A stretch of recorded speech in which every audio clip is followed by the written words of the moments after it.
Viva Fry is a firm believer that infighting should be done indoors and not outdoors. Unfortunately, sometimes the house brawl spills into the soccer field. Behold today's intro. Two questions, one on Iran and then the second on something Jasmine Crockett said this morning.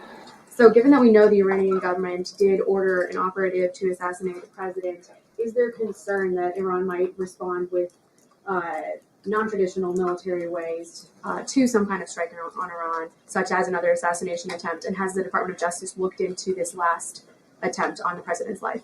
I believe Secret Service and the FBI have looked into the two assassination attempts that took place against the president, both of which were sad days in our nation's history. So I would defer you to the Department of Justice on where those investigations stand. But as for your question regarding Iranian retaliation, I'm not going to engage in hypotheticals again, but I can assure the American public and the world that this administration is prepared and ready to defend American interests and assets, not just in the region, but here on our homeland as well.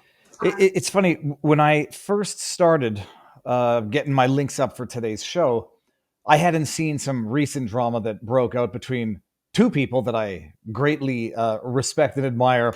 None other than Robert Barnes, my partner-in-law at vivabarneslaw.locals.com and Deputy Director of the FBI, Kash Patel. I saw that. I was listening to the press conference today, and I saw that statement. I was like, okay, I would like to know, what is the state of the investigation into the Butler assassination? And unfortunately, now that was supposed to be, that clip was the one I was looking for, where I said, okay, just retweet that segment, soundbite, and ask the DOJ, Pam Bondi, what is the state of the investigation into the failed assassination attempt on Donald John Trump on July 13 in Butler, Pennsylvania, where Corey Camperatore was murdered and two other Americans grievously injured. What is the status of that?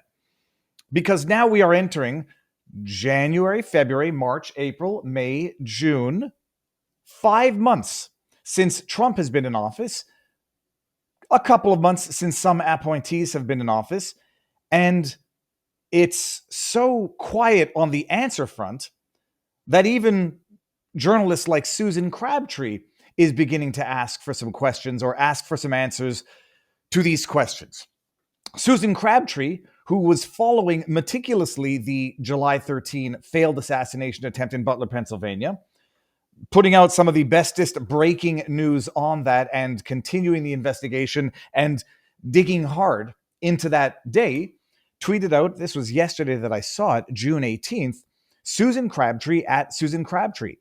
It's Secret Service Director Dan Curran's 100th day on the job and less than a month until the 1-year anniversary of the January 13 Butler assassination attempt on President Trump's life. No one has been fired or formally disciplined for the failures at Butler or the second assassination attempt at Trump International Golf Course in West Palm Beach.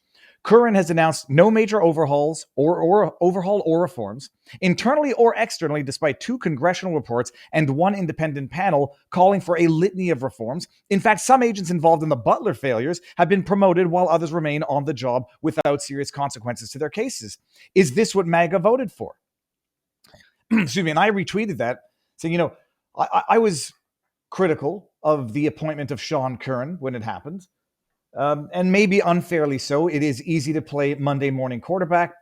To some extent, unfortunately, that's what analysts do. They say, all right, who was on the Secret Service detail that day? Who was on security that day? How did a kid with a rangefinder end up on a roof that was unsecured, that was literally carved out of the perimeter for Donald Trump, with the best vantage point for a shot on Donald Trump, identified by cops, person of interest, walking around with binoculars, flying a drone, gets on the roof, video, time, all lined up, cops notified, chasing him up, gets the shots off. How in the name of sweet holy hell did that happen?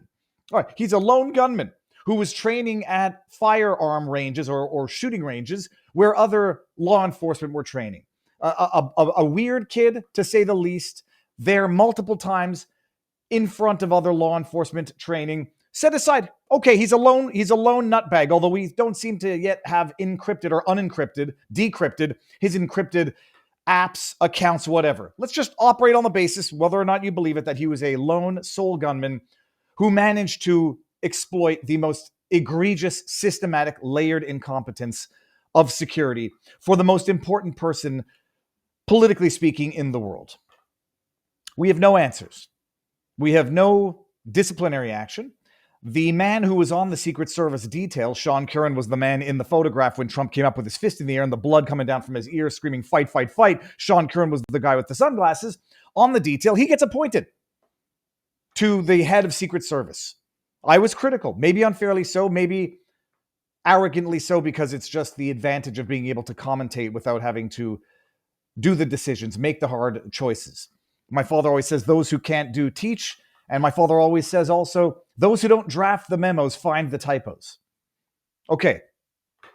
That being said, Sean Curran was appointed to the head of Secret Service, and it has going to go on now a year, and there hasn't been diddly squat done in terms of the aggregate failures of that day, setting aside whether or not it was as innocent as a lone gunman who managed to secure a spot on the roof that was unsecured, carved out of the perimeter, that there was no communication between the local law enforcement Secret Service to keep Donald Trump off stage when they had a person of interest with a rangefinder, no less.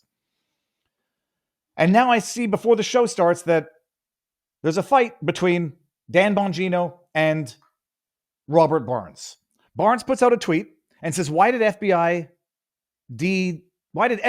Deputy Director Bongino, FBI Director Kash Patel, and AG Pam Bondi shut down inquiry into Trump assassinations and refused to disclose Epstein files? So Warhorse could pretend Iran was behind the assassination attempts, and so the world wouldn't know #Epstein worked with Israel.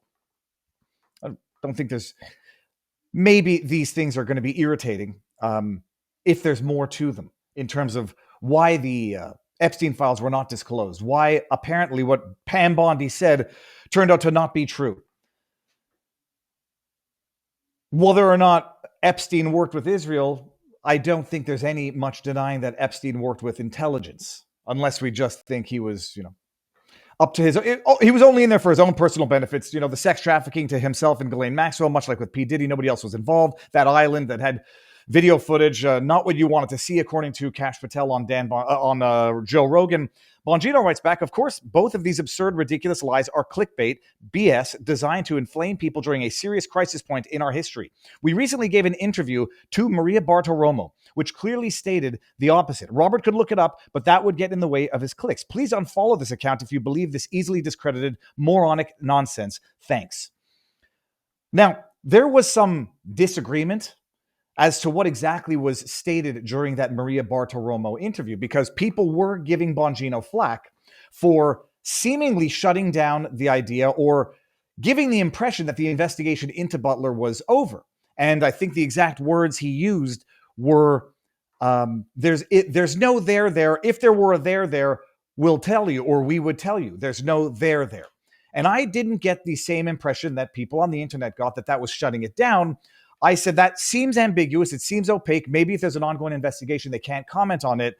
But that Bongino saying, if there is a there, you'll know.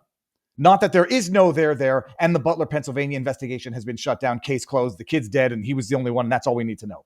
So I'll reiterate the question that I asked to DOJ Pam Bondi following Carolina Levitt's press conference earlier today. What's the status of the Butler assassination attempt investigation? Is that case closed?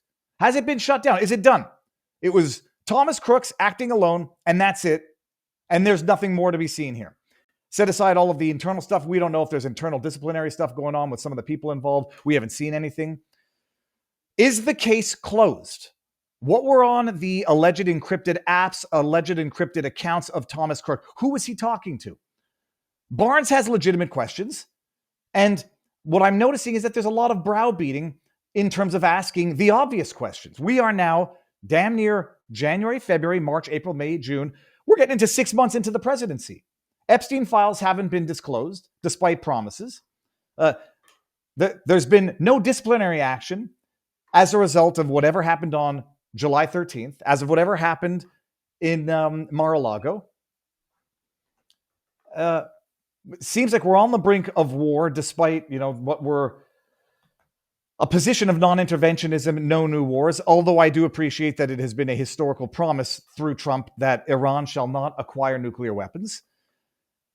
And there's a lot of unanswered questions and a lot of unanswered business, and people are being implored to trust the plan. I'm paraphrasing. I know some people don't like that word, but trust Trump's good judgment. Okay. Comey is still on the streets, hasn't faced charges. The FBI, the corrupt, weaponized FBI, whether or not there's internal disciplinary measures going on, nothing public. Nobody's been arrested. Nobody's been charged. We don't know if Comey's being investigated. And so, unfortunately, you got Moderna getting expedited or approval of their new jibby jab, despite being even apparently slightly less safe than the first one. And you can understand the frustration of the populist base that voted for Trump on the basis of certain warranties and representations. And the Epstein disclosures was one of the litmus tests. The no new wars was one of the litmus tests. And if the situation has changed so radically since Trump took office, you got to make better arguments than shut up and have trust in Trump's good faith. Trump has earned everybody's trust, but Trump has also made some bad decisions in 2016 in terms of appointments, in terms of picks, in terms of decisions, in terms of what information to rely on. Nobody's infallible to the point of, let him cook doesn't mean don't ask obvious questions and don't keep the pressure on. In fact, it'll make it easier to cook if there's a little bit of pressure going on. So I don't like the infighting. I don't like the defensive shutting down of discussion and legitimate queries that demand legitimate answers. What's the status of the Butler investigation? What's the status of what's going on? Mar-a-Lago, the guy's going to trial soon. What's the status of the Epstein files? Why haven't they been disclosed? What video evidence is there as relates to demonstrating, proving that Epstein took his own life? If he took his own life, I've got follow-up questions. How on earth was the most important accused criminal, convicted sex trafficker, left alone in his cell 2 weeks after having been allegedly tried to take his own life after being taken off suicide watch? How does that happen? That doesn't answer the questions. That just raises a few more questions. How someone who allegedly tried to take their own life, was on suicide watch, miraculously taken off suicide watch, left alone in their cell with a sufficient amount of bed sheets to take their own life. And the browbeating is not going to get people to shut up. It might actually just get people to have more questions. And transparency means answering the questions. Why haven't the Epstein files been disclosed? What is the state of the Butler investigation? Is it in fact case closed? Thomas Crooks acted alone. Nothing more to see here. Move on. But Trump himself seems to be voicing some frustration in his interviews. So sorry if I look a little frustrated. People are concerned. People don't see things going in the right direction. People see things going in the wrong direction. And it's not a question of giving a pass to the people that you voted into office. Sometimes they say you always hurt the ones you love, but sometimes you also keep the most pressure on the ones you love because you expect more from them. If you don't expect something from anybody, you don't care when they screw up. If you think your kid is a mess up, you don't demand much from them. If you know your kid is capable of much, much more, you demand that which your child is capable of performing. The same thing goes for the authorities that you elected into office. And I think if you put it to a poll, I'm not sure how satisfied people would be with the direction of what they see going on right now. But some people think that there's something of a cover-up going on. Shut up, there's no cover-up is not going to be the answer. Full transparency is the answer.